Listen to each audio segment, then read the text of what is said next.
kahapon, may natanggap akong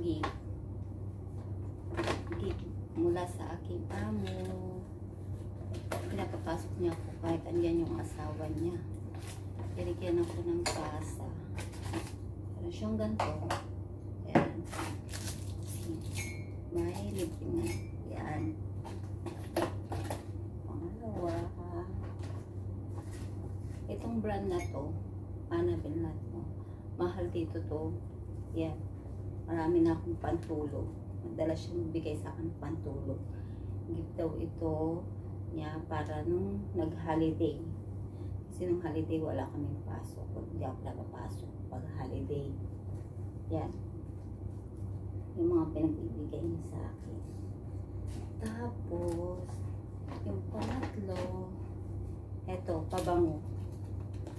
Naamoy ko to sa kanya, mabango to. Mabango siya. Tinaamoy ko sa kanya. Yan, ang pangalan nito. Ito kasi Annabelle.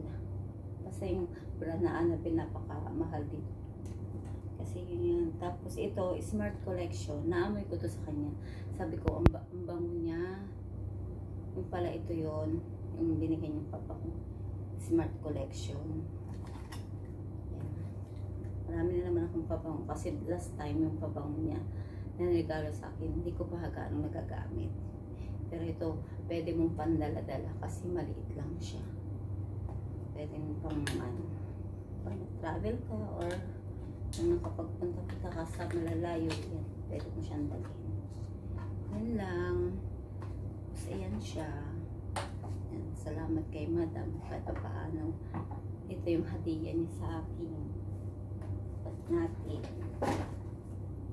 Magsalaman natin yan. Magagamit ko yan.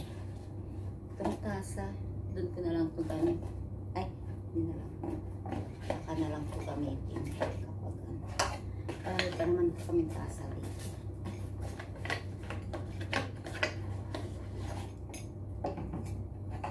Wait lang. Picture natin siya. Para may pagmana tayo. Picture. Thank you guys sa panunod lagi. Ay, bahay namin may nakaplado. Ayun yung computer. Ayun yung computer na ginagamit ko kapag andito ako. Thank you kay Madam kahit paano may nabibigay siya. Nung Ramadan, nabigay niya rin sa akin at sahod ko plus may extra 200 ang nag-Ramadan. Tapos 2 weeks pa ako walang pasok nun. Tapos na ito nga, nung Eid ulit, yan ang binigay niya.